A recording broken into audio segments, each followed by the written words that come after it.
الله أكبر الله أكبر الله أكبر الله أكبر أشهد أن لا إله إلا الله أشهد أن لا إله إلا الله أشهد أن محمدا رسول الله أشهد أن محمدا رسول الله حي على الصلاة حي على الصلاة حي على الفلاح حي على الفلاح الله أكبر الله أكبر لا إله إلا الله حق لا إله أحسنت حق لا إله إلا الله رب العزة والجلال والصلاة قائمة سيدنا محمد الوصير فدي بعض فلو قوم محمد وعدت إنك لا تخلي معاد رد بليها ربنا وبالإسلام دينا محمد صلى الله عليه وسلم لمن رسول صلى الله عليه وسلم.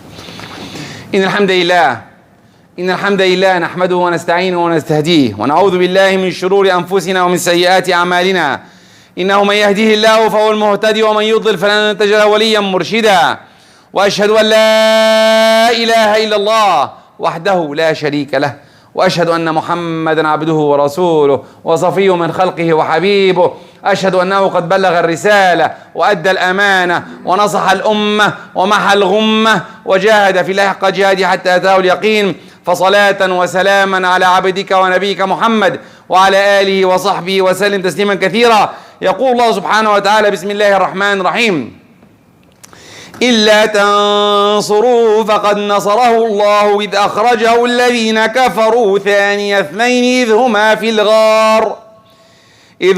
الغار إذ يقول لصاحبه لا تحزن إن الله معنا. وعن تميم الداري رضي الله عنه قال رسول الله صلى الله عليه وسلم لا يبلغن هذا الأمر ما بلغ الليل والنهار ولا يترك الله بيت مضر ولا وبر إلا أدخله الله هذا الدين بعز عزيز أو بذل ذليل عزا يعز به الإسلام وذلا يذل الله به الكفر أو كما قال عليه الصلاة والسلام. أما بعد, all praise to Allah. All praise to Allah, the one, the only, the one who should be worshipped. I bear witness that He is the creator of this universe and He is the one who should be worshipped. I bear witness that Muhammad ﷺ is His messenger, true mercy sent to us. If you follow His path, inshallah, will be in Jannah. Ma ba'd. All of us, everyone here, came from across the world. Any part of the world, you will find someone here. Subhanallah, migration or immigration. People move from place to place trying to find a better situation, better place for them. And the Prophet ﷺ moved from Mecca to Medina. And the ulama said this is the best migration in the world. It started the Islam, the Ummah Islamiyah itself. At the time of the Prophet in Mecca, it was just people are trying to come to Islam. But when we moved to Medina, started the nation itself, the Ummah. Then, the first question, why do we migrate from a place to a place? First, definitely find a better job. Money moves people from a place to a place. Every one of us came, better health, better wealth, better place, better place to live in. And not only that, better education, better, anything better. Many people, when I was working back home, I said, okay, let me go there and come back after, come here, take the Canadian nationality and then go back, or do whatever you like after that, go back to the Gulf and get better money. You know what's the plans of everyone's head? And subhanallah, this is 27 years ago, this is my plan, but Allah has another plan for me. He said, come. SubhanAllah, I came, and then until now I'm here. That's life. And SubhanAllah, I don't regret it really, because alhamdulillah, I did so many things that back home we will not be able to do it. The best thing I believe I did, meeting everyone here. Because really, if I'm back home, definitely most of you will not be seeing. Because I'll see, when you go back home, what you're going to see? Your uncle, your cousin, your friend. Anyone else? None. You will not see anyone else. But here, I have Brother Naham, Brother Naeem, he's from somewhere in the world, and he's from somewhere in the world, and he's from somewhere in the world. Everyone is different world. And all of us are here, joining hands, trying to be better Muslims, trying to be as better as possible and supportive as possible. That's why I tell everyone, you left your cousins there, you left your brother there, you left your aunt cousins there. Here, you are my brother, you are my cousin, you are my nephew, you are my whatever, she's my niece, and so on in English. I say it better in Arabic. But anyway, subhanallah, the migration, the Prophet ﷺ, the migration from Mecca to Medina. Any one of us, before he comes, what his plans? Do you have a plan or not? Or you just let me get a ticket and fly? By the way, some people do that. They get a ticket, run away. But most of us, they plan. I have to go find a place, get to work. When I came here from the beginning, I was hearing about Kingston. I didn't hear about Toronto. I said, go to Kingston. I'm not sure why. But anyway, was my plan, and subhanallah, I stayed here. Anyway, the Prophet, let's go to the Prophet, it's better. The Prophet, when he wanted to migrate, he asked the Sahaba to migrate from Mecca to Medina. And when Sayyidina Abu Bakr asked the Prophet permission to go from Mecca to Medina, the Prophet told him, wait. لَعَلَّ اللَّهُ أَن يَجْعَلَكَ صَاحِبًا. May Allah make you someone to be with you when you travel. This gives us an indication. When you travel, you have to find a good companion, a good friend to go take you with him. Take him with you. This means what? Try not to travel alone. Try to get someone with you. All the time, have a friend.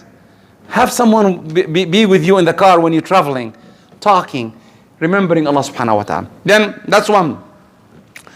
Two, always, you need some support system around you. Always, all of us, every one of us, we need support. Even the Prophet, yes, even the Prophet. He needs support. I'll give an example. Because everyone says, oh, the Prophet? Yeah, the Prophet. He needs support. When his wife and his uncle died, في عام الحزن, what happened? He was sad. Even the Sahaba called it عام الحزن. But what happened? Allah took him in a tour to see the universe, see the heavens and hell, to go around and go to a place. Yeah, the people in the dunya left you. I'll take you to a place that no one went there. Where? Up under the throne of Allah subhanahu wa ta'ala. Let's go. A trip. Sometimes we need to relieve ourselves. Sometimes we're so stressed that we need to change. And the best way to change, sometimes you can do it, sometimes someone can come. Let's go on a trip. Let's go. Halal trip, definitely. I'm not talking about anything else. Halal trip. Okay? Don't go, I'll go to the beach to see. No, don't go there. Okay, no. Go to the beach that you don't see. Try your best. I'm not saying that you will find. Try your best to go to a beach that you don't have to see anything. Hopefully. See the sea. Enjoy your time. Go to some private places. Because really, if you go and acquire some sayyat, this is sins that you don't want to take. Remember that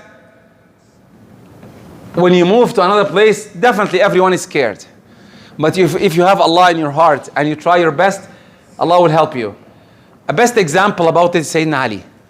Sayyidina Ali, when the kuffar was surrounding the Prophet ﷺ, the Prophet told Sayyidina Ali what? Sleep in my bed. Sleep in my bed. And tomorrow, this is the money, take it to their people. What Sayyidina Ali said? This is the best night I slept. Why? Oh, why Sayyidina Ali? Because I know that there is a tomorrow for me. I know 100%. If the Prophet tells you tomorrow you will wake up, tomorrow you will wake up. It's that simple. Any one of us, when you sleep, do you guarantee tomorrow? No, I cannot guarantee today, not tomorrow. I cannot guarantee today. How about tomorrow? But this is the belief of Allah subhanahu wa ta'ala. That's why Sayyidina Ali said, this is the best night I slept. I slept and I enjoyed. Even though the mushrikeen was outside to kill him. They have swords to kill him. But the belief in Allah subhanahu wa ta'ala, that this is, if you believe in Allah, everything is easy. Now, the Prophet left. Before he leaves, who is the head of the mushrikeen? Abu Jahl. Abu Jahl. Fir'aun, when you say Fir'aun, oh, the worst person in this ummah. But if you know the etiquettes he did, wallahi, some of the Muslimin here, we need to have his etiquettes. Some of the mushrikeen told him, let's go in the house and kill Muhammad. He's inside, we can see him. Let's go in and kill him. Let's go in and kill him. And Abu Jahl said, or Amr ibn Hakam at that time said, do we want us to go inside and scare the daughters of Muhammad? What? Oh, you didn't see the police here when he hit the door and good luck. Not even scares, he kills anyone in front of him. But Abu Jahl, with his etiquettes, no, I'll not go in. We will wait for him to come out and then we will kill him. Do we have these etiquettes? Abu Jahl, when you talk about Abu Jahl, sometimes we need to learn these things. Subhanallah. The Prophet ﷺ went out and he started narrating Surah Yasin.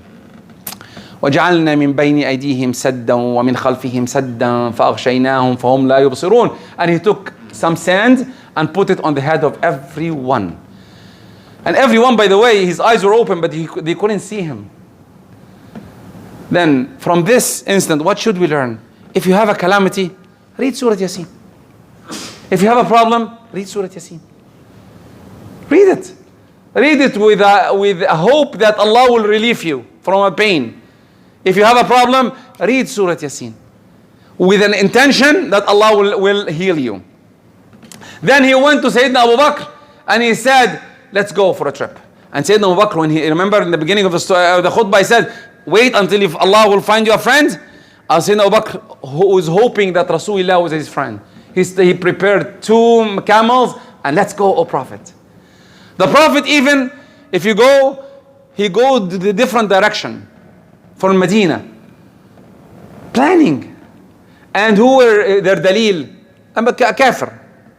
Then it's okay sometimes to get help from anyone if you trust him and you know that he will not give you away. That's very important. Anyway, planning, all the things planned. Sometimes I ask myself, just our Prophet 3 years before that incident, you took the Buraq from Mecca to Bayt al-Maqdis and he went up to the sky and came back all the way again. Why he didn't do that? Why he didn't took the Buraq? Oh, Gabriel, give me the Buraq. Let's go there. Why? Sometimes really it's a question that it's a valid question. Why? Why the Prophet didn't do that? He can do it. But I believe that to show us when you migrate from place to place, plan. This is the way the Prophet planned. What's your planning? When you come to a place like Canada, like US, like anywhere in the world, Australia, what's your plans? What are you going to do there? When you come here, do you plan to come to live beside a mosque? To try to help the Muslims here? Try to create a community? Or just you're going there to get some money and lose everything after that? What's your plans? Subhanallah. This is the plan, I believe. I believe from the story of Sayyidina Rasulullah and migrating from Mecca to Medina, there's so many things there. I'll take one instant because of the time. One instant in there. When the Prophet was going to Medina, Suraqa. If you hear about Suraqa, he was a knight. He was a knight. And he ran, he saw the Prophet with his friend and he knew them. He ran after them. And when he got close, his horse tripped. And if you hear about the knights, their horses doesn't trip. They don't. Never. He said, okay, maybe a mistake. Let's go again. Again. Went down. When the Prophet Sayyidina Abu Bakr told him, Sayyidina Abu Bakr told the Prophet, Suraqa is coming behind us. What the Prophet said, alayhi salam, Allahumma kfinihi bima shi'ta wa kayfa shi'ta. A dua again. Remember the khutbah of dua? The power of dua? Use it. The Prophet used it. If you have a problem, a calamity coming towards you and you can see it coming, Allahumma kfinihi bima shi'ta wa kayfa shi'ta. I don't know, oh Allah, I cannot do anything. It's you. Take it. Take over. Take over this problem. Allahumma kfinihi bima shi'ta wa kayfa shi'ta. Allah took dropped Suraqa 3 times. The third time, Suraqa knew that, no, doesn't work that way. Muhammad, give me peace. He said, okay, come. He came. And Rasulullah saw, why Suraqa is running after Muhammad alayhi salam? Because of the money. 100 camels. And that time, 100 camels equal 100 cars. The camel is equal, and until now, if you buy a camel, it's equal a car, almost. How much a camel? 10,000, 12,000, $15,000? Yeah, it's almost a car. But at that time, it's more than a car. It's a Rolls Royce of the Sahara, of the desert. So, he saw the money. And the Prophet said to Suraqa, what do you think if you took the bracelets of Kisra? The head of the earth at that time, Kisra. Imagine someone running, he's scared that someone will kill him and he's promising him about Kisra. And Suraqa, I believe, smiled and said, Kisra ibn Shirwan? You're talking about Kisra? Yeah, Kisra. Write it down. And Sayyidina Abu Bakr wrote it down. Take it. At the time of Sayyidina Umar, this happened. Someone says, okay, this is the Prophet. Come on, we don't see that nowadays. No, we saw it nowadays.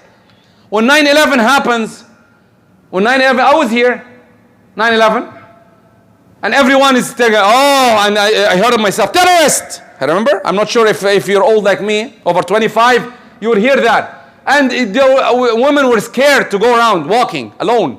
Here, I'm talking here. Here, Muslims. I had to go with my daughter or my wife to take her to anywhere, any place at that time. It was scaring. But subhanallah, after a while, how many Muslims, the Quran was the best seller in whole North America. Many Muslims, they say 300 or 400 Muslims come to Islam every day at that time. Because of an instant, they plan something and Allah is planning something else. Then really you have to see what's Allah's plans. Sometimes there is a problem happening around us. Wait a little bit. Make dua.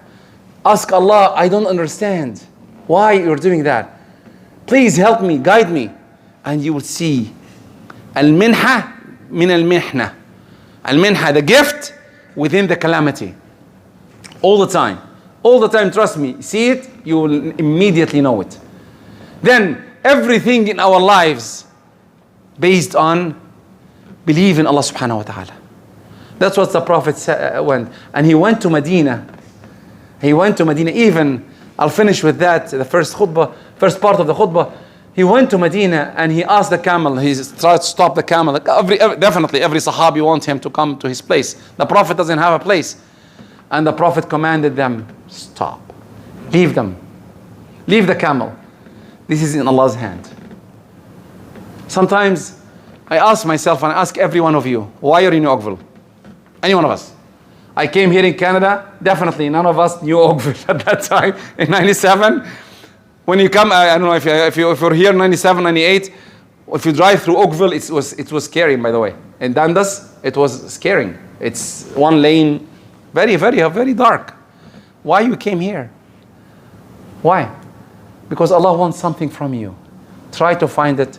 Try to be a good Muslim. Try to fulfill Allah's commitment to you, because this is your commitment to everyone around us. أقول قولي هذا وأستغفر الله لكم فاستغفروا يا فوز المستغفرين.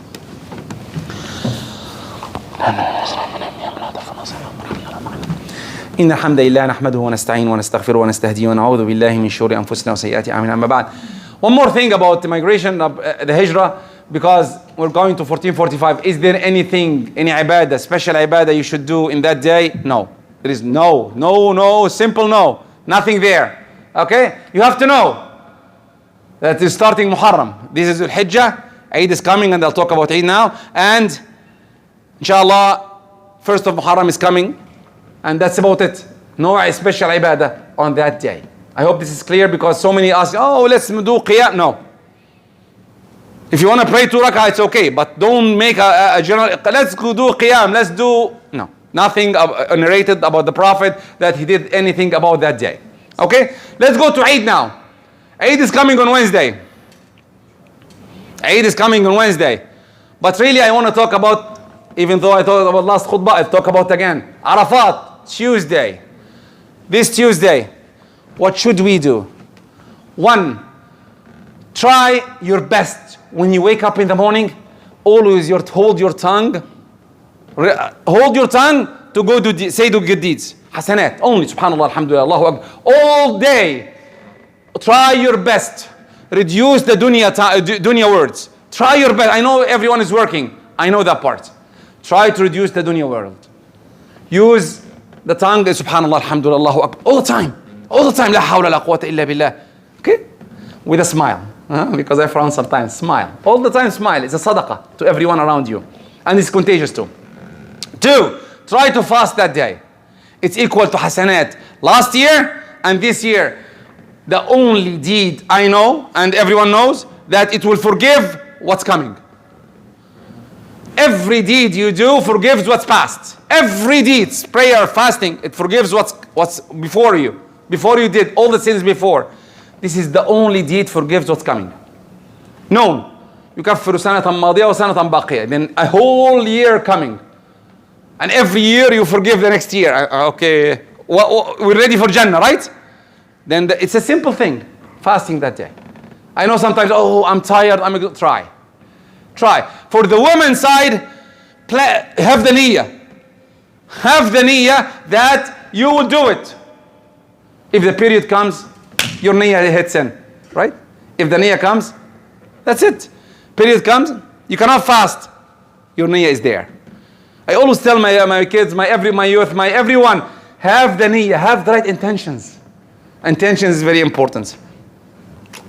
Three and last, for Arafat, try, when you break your fast, bring your family.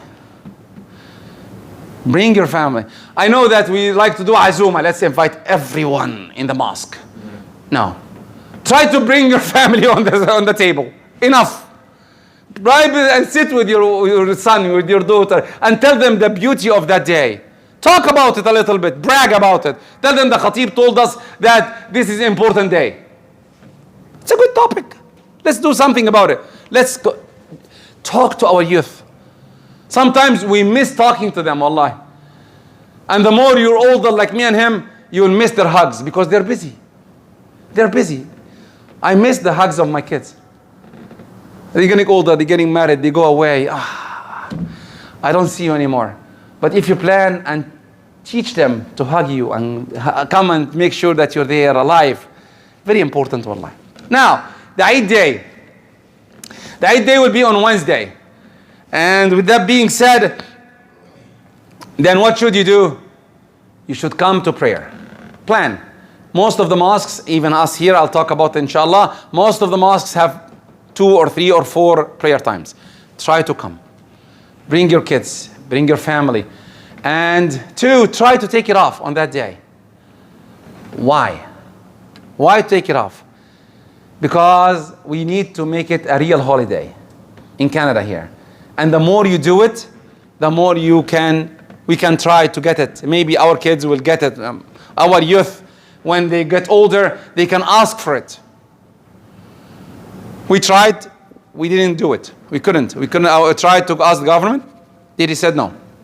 But maybe when everyone is starting to go on that day off, maybe they'll get it to you. It's a long term, but you have to think about it. Try to take it off. 3, take your family, like I said, to Eid. Enjoy your day. Make it rememberable. Why? Because Christmas is coming, Halloween is coming, and they say, haram, haram, and we hit them with haram like no tomorrow. But really, what's the enjoyment? It's Wednesday, Eid. Take them out. If you cannot take them Wednesday, take them in the weekend. Plan to make it rememberable. Wallah, get your family, get your friends. Let's go outside, eat, enjoy. Spend a little bit to make your family one. Lastly but not least, remember, this is the day to idkhal al-surur. Make everyone happy. Smile. If some problems happen around you, don't create a problem and don't be help to any problem. Try to control yourself on that day. Why? It's extra hasanat. Have the intention in your heart that you're doing that for the sake of Allah. I'm celebrating. Remember that part. And inshallah, we have to show happiness and show enjoyment. For the mosque here, to everyone, inshallah, remember that we are negotiating with the city until now. Subhanallah. We're trying, and hopefully, we're getting information soon, inshallah. After the khutbah, I'm going with them, inshallah, to see what should you do. Anyway, make dua, make takbir, and you can do takbir every time now, inshallah. And بيسموه التكبير المطلق. Takbir, that mutlaq, what's mutlaq means? Every time. Anytime, Allahu Akbar, Allahu Akbar, Allahu Akbar, La ilaha illallah, Allahu Akbar, Allahu Akbar, wa ilayhi alhamd. You can say it anytime from now. You can say it, by the way, from the beginning of the month. But on that day, but after Eid, after you pray Eid, it's all the time. After each prayer, بيسموه التكبير المقيد. You have to say it, you can say it after prayer 3 times. Allahu Akbar, Allahu Akbar, Allahu Akbar, Shalla ilallah, Allahu Akbar, Allahu Akbar, Allahu Akbar, La ilaha illallah, Allahu Akbar, Allahu Akbar, wa ilayhi alhamd.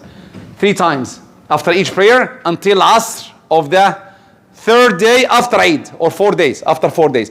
You cannot fast these days. It's haram to fast. Haram to fast these days. There are 5 days in the year you cannot fast. The Eid al-Fitr and the 4 days of Eid al-Adha, which is coming Wednesday, Tuesday, Wednesday, Thursday, Friday, and Saturday. You cannot fast these 3 days. Don't take me that Thursday next year. No. I'm talking about Eid. Huh? Okay? Inshallah. May Allah make us all from here and there. اللهم اهدنا فيمن هديت. اللهم اهدنا فيمن هديت. وعافنا فيمن عافيت. وتولنا فيمن توليت. اللهم تقبل منا رمضان. اللهم تقبل منا رمضان. اللهم تقبل منا رمضان. اللهم اجعلنا من عبادك السعداء في الدنيا والآخرة. وآخر دعوانا الحمد لله رب العالمين. وقوموا إلى صلاتكم ورحمكم الله وأقم الصلاة. بسم الله الرحمن الرحيم.